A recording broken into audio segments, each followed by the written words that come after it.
The basement.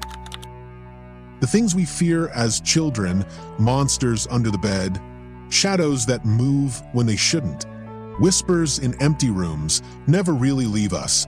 We just give them new shapes, new names, as we grow. At 22, fresh out of college with a shiny new computer science degree, I thought I'd outgrown those childish fears. Then came that Tuesday in November, in the basement of Westfield High School, when I discovered that some fears are justified, some monsters are real, and sometimes they wear red plaid shirts. Let me tell you about the basement of Westfield High. Not the sanitized version they show parents on back-to-school night, but the real basement, the sprawling labyrinth of dim corridors, storage rooms filled with forgotten textbooks and broken furniture, and the maze of pipes that hisses and groans like some massive slumbering beast. Most of this underground realm is exactly what you'd expect: dingy, disorganized, and vaguely damp, but tucked away in one corner, past the boiler room and through a series of turns that feel deliberately designed to confuse. There's a small 3-desk office that's surprisingly nice. I'm talking about plush office chairs, mini fridges, a flat-screen TV mounted on the wall, and luxury of luxuries, air conditioning. A private oasis in the school's underbelly, reserved for the IT department. And as of September, I landed this job because 3 of my former computer teachers, Mr. Dawson, Mr. Reynolds, and Ms. Chun, had taken a shine to me during my high school years. We'd kept in touch throughout college, and when the school needed an IT intern, my name came up. The job description was vague, computer support, whatever that meant, but the pay was decent, and it bought me time to figure out my next steps while building my resume. My coworkers, Dave and Gary, were middle-aged guys who'd been running the school's networks since dial-up was cutting edge. Dave was short, round, and perpetually sweating, with a collection of Star Wars figurines arranged on his desk. Gary was tall and rail-thin with a salt and pepper beard and a mug that read in O, "I won't fix your home computer." They were good guys, patient with my rookie questions and generous with their knowledge. For 2 months, everything was perfect. I settled into a comfortable routine of troubleshooting teachers' laptops, updating software, and occasionally untangling the nightmarish wiring closets scattered throughout the building.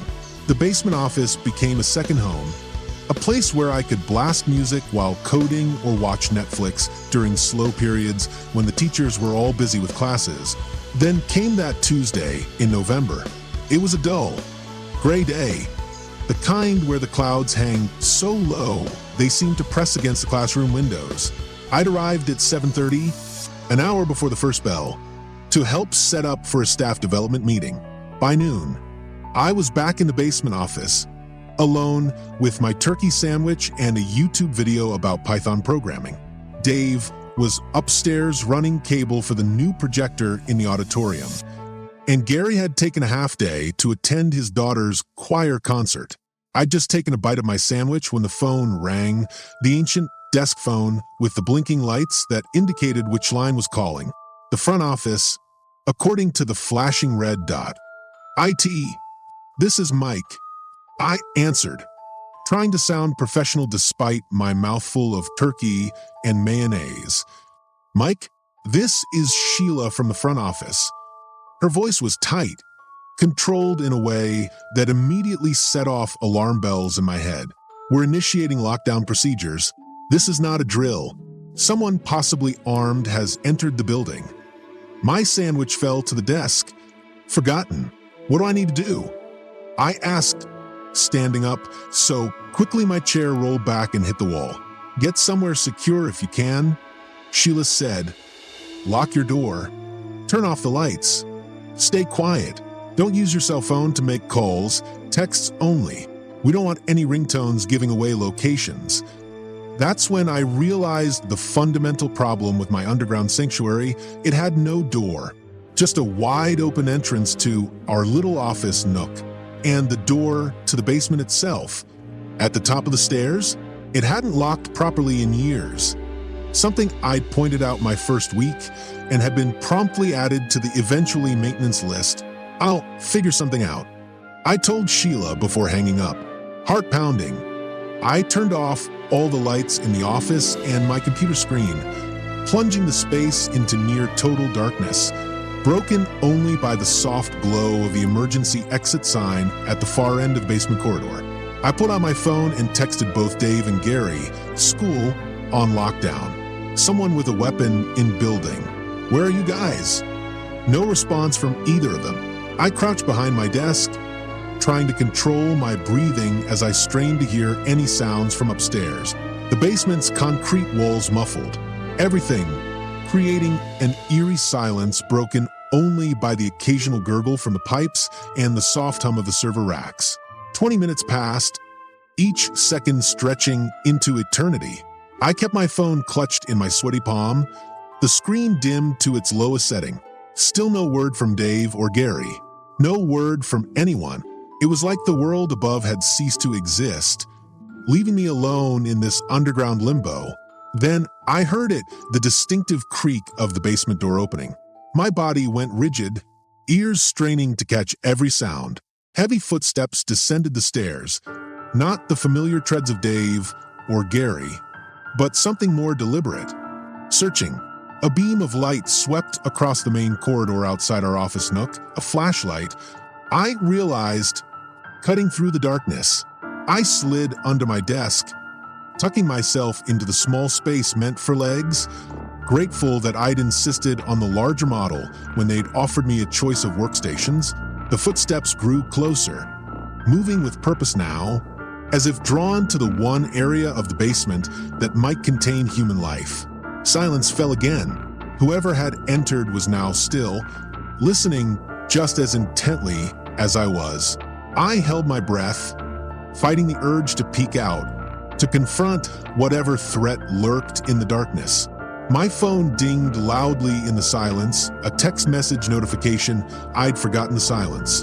In that moment, I felt my entire existence compress into a single point of terror.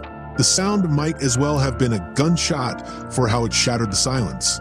Footsteps moved quickly toward the office, and I knew with terrible certainty that I'd been discovered. Panic took over. I lunged out from under the desk, figuring that surprise was my only advantage, and immediately collided with a solid figure in the darkness.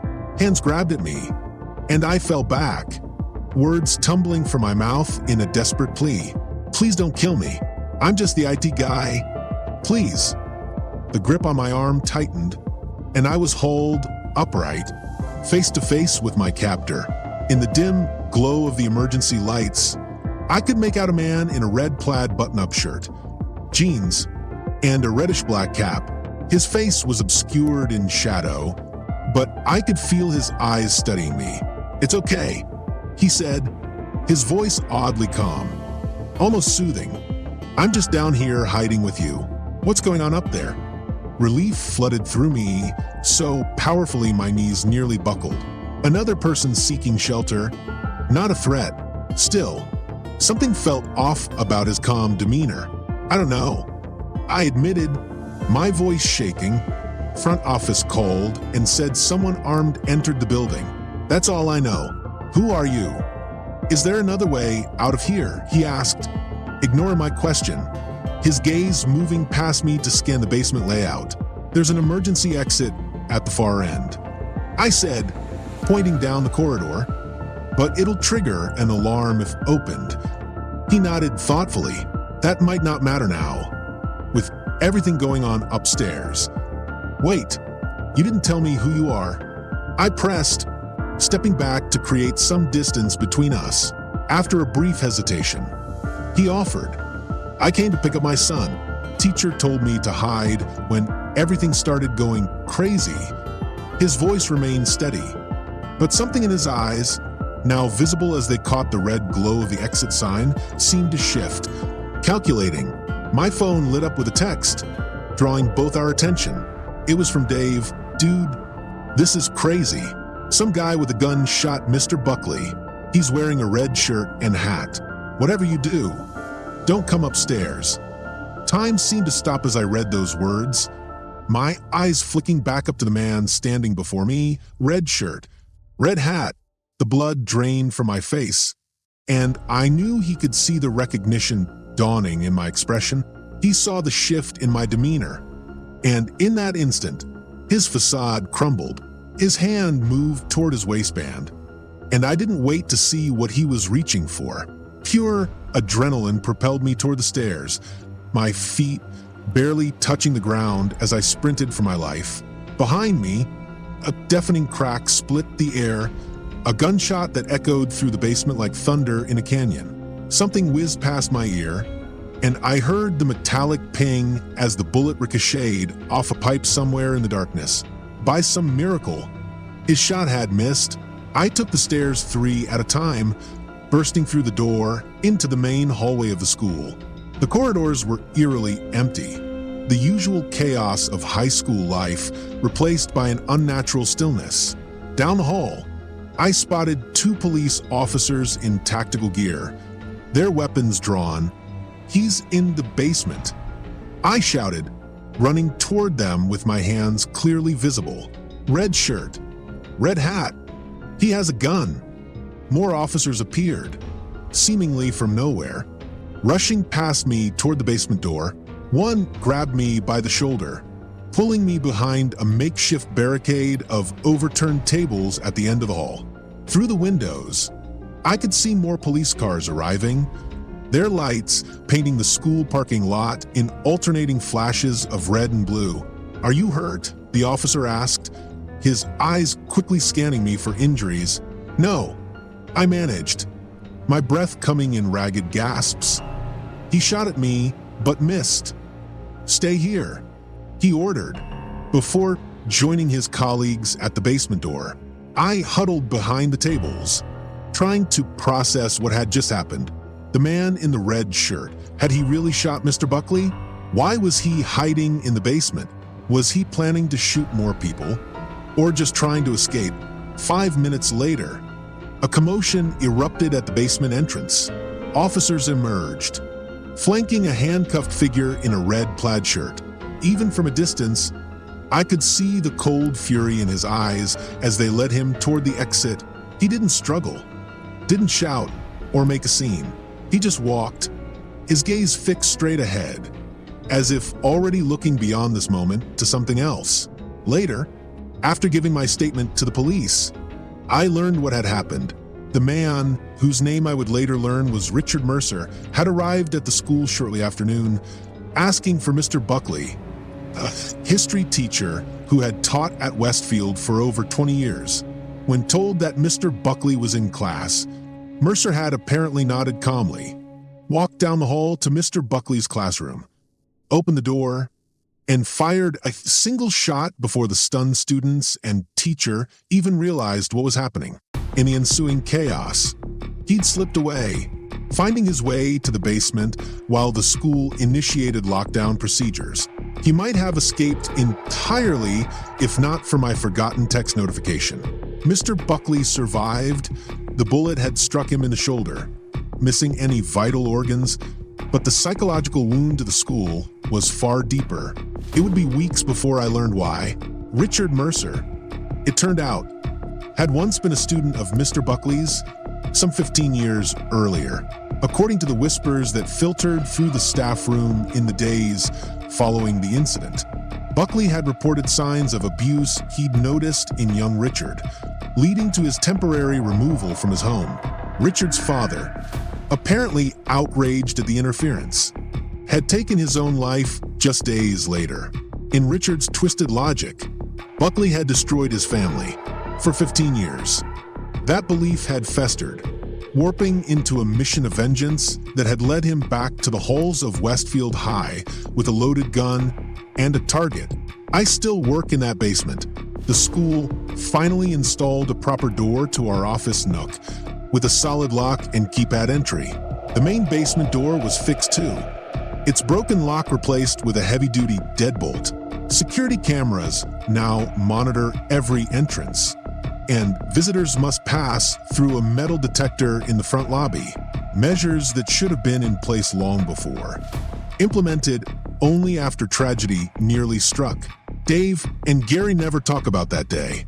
When I asked where they'd been, why they hadn't responded to my texts, Dave simply shrugged and said, "Cell reception in this building has always been shit."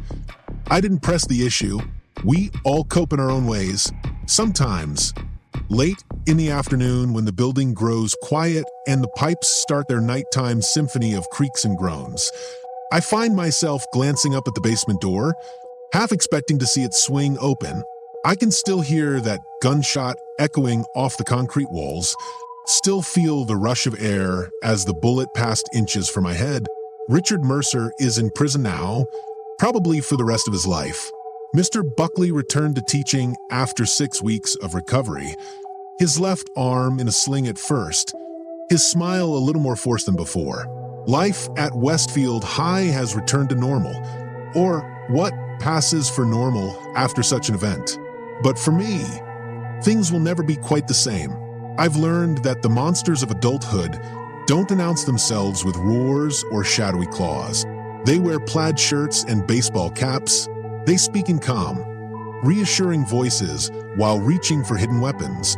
They look like anyone else until the moment they don't.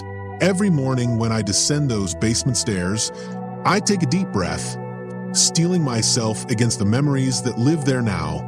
And every night when I leave, I glance back once at the dark doorway, making sure nothing follows me out. Because once you've seen a monster up close, once you've looked into its eyes and recognized the cold calculation there, you never stop looking over your shoulder. You never entirely believe you're safe. The world becomes a different place, filled with hidden threats, potential violence lurking behind ordinary faces. This is the real lesson I learned in that school basement. Fear changes you. It seeps into the foundation of who you are, restructuring you from the inside out. Just as surely as time and weather reshape a building, you can patch the cracks, reinforce the walls, install new locks and cameras. But beneath it all, the damage remains. And sometimes, on particularly quiet days, I swear I can still hear footsteps on those basement stairs, moving with terrible purpose toward the place where I sit, waiting for the sound of my own fear to betray me once again.